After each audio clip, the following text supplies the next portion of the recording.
வாழ்க வையகம், வாழ்க வையகம், வாழ்க குரு பார்த்த வீழ்ச்சி. நானூறு கவியாக இன்றைய கவியை நாம் பார்க்கலாம். மகிழ்ச்சி அவர்களின் எண்ணத்தின் நிலைகள் என்ற ஒரு கவி. ஞானத்தை அடைகிறது 107. எண்ணமே இயற்கையதன் சிகரமாகும். இயற்கையை எண்ணத்தில் அடங்கி போகும். எண்ணத்தின் நிலை காட்ட முடிவதில்லை. இல்லை என்று சொல்லவும் யாரும் இல்லை. எண்ணம் எழும் இடமோ புள்ளியாகும். இயங்கி முடியும் அளவோ தண்டாகாரமாகும்.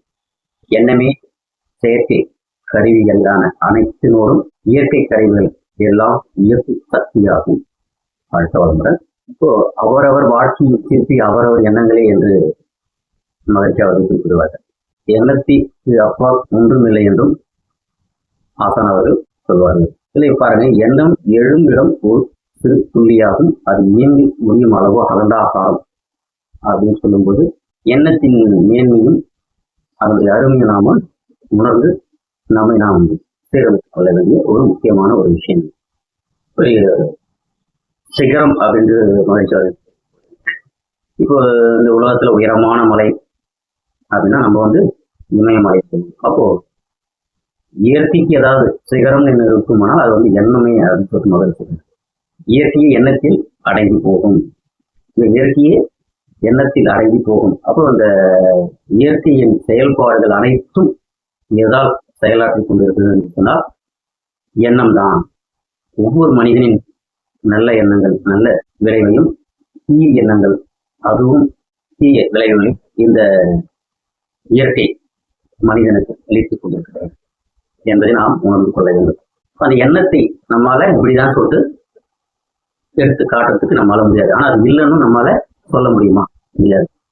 எண்ணம் வாழ்ந்த வாழ்க்கையின் அனுபவங்களை எண்ணங்களாக பதிவு செய் அது விரித்து காட்டுகிறது. மனம் துடித்து வைத்து விரித்து காட்டுகிறது. அப்போ வாழ்ந்த மனிதர்களின் அனுபவம் தான் நமக்கு ஒரு எடுத்துக்காட்டாக உள்ளது இல்லைங்களா? நாம் வாழ்ந்து அனுபவித்த விஷயங்கள் நமக்கு அவ்வப்போது எடுத்துக்காட்டிக் கொண்டிருக்கிறது. அப்போ இந்த பிரபஞ்ச பேராற்றல் கோடிக்கணக்கான உயிரினங்கள் பிறந்து இறந்துள்ளன.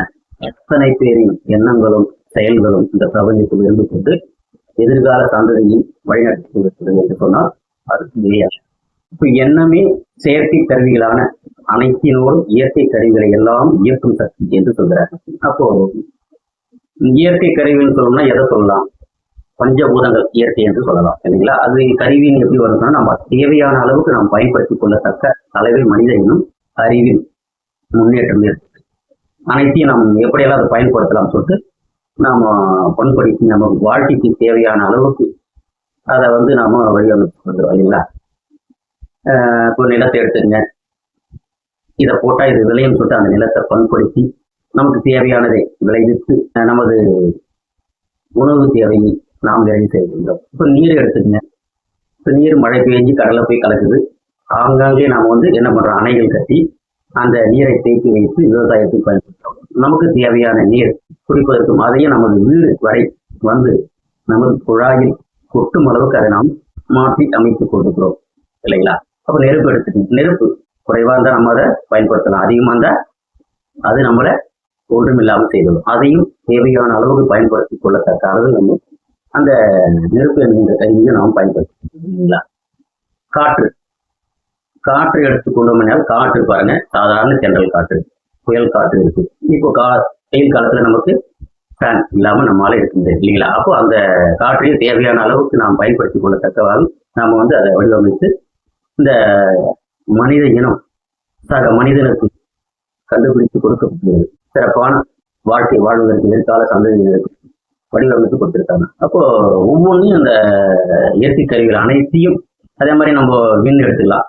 விண்ணு என்ன பண்றோங்க? நம்மளுடைய ஆயுள் நீடிப்புக்கு அந்த மூச்சு காற்றையும் பயன்படுத்தி அளவான அளவில் அதை பயன்படுத்தும் போது நம்முடைய ஆயுள் பெருக்கத்தையும் நாம பெருக்கிக் கொள்ளத்தக்க அளவில் விஞ்ஞானிகளும் சித்தர்களும் நமக்கு ஏற்படுத்தி கொடுத்திருக்காங்க இல்லைங்களா? அப்போ அந்த செயற்கை கருவி நாம் கண்டுபிடிக்கப்படுகிற ஒவ்வொரு கருவியும் இயக்குகிறது எதுன்னு சொன்னா அது எண்ணம் தான். இது அனைத்திற்கும் மூல காரணமாக எண்ணமே உள்ளது. அப்போ எண்ணத்தின் சிறப்பை நாம் உணர்ந்து போற்ற வேண்டும் என்பதற்காக மகரிஷி அவர்கள் எண்ணம் ஆராய்தல் என்கின்ற ஒரு சிறப்பு மிக்க பயிற்சியை நமது மனவளக்கலையில் கொடுத்திருக்கார். அப்போ நாம என்ன பண்ணணும்? மனவளக்கலையை இணைந்த பிறகு அந்த எண்ணத்தின் நிலைகளை உணர்ந்து விட்டோமானவர் அதை சீரமைத்து சிறப்பாக வாழ வேண்டும் என்று கூறி வாய்ப்பிற்கு நன்றி கூறி அனைவரும் உடல்நலம் நீராயம் நிறை செல்வம் உயர்த்துகள் மெய்ஞானம் பெற்று ஓங்கி வாழ்க வளமுடன்.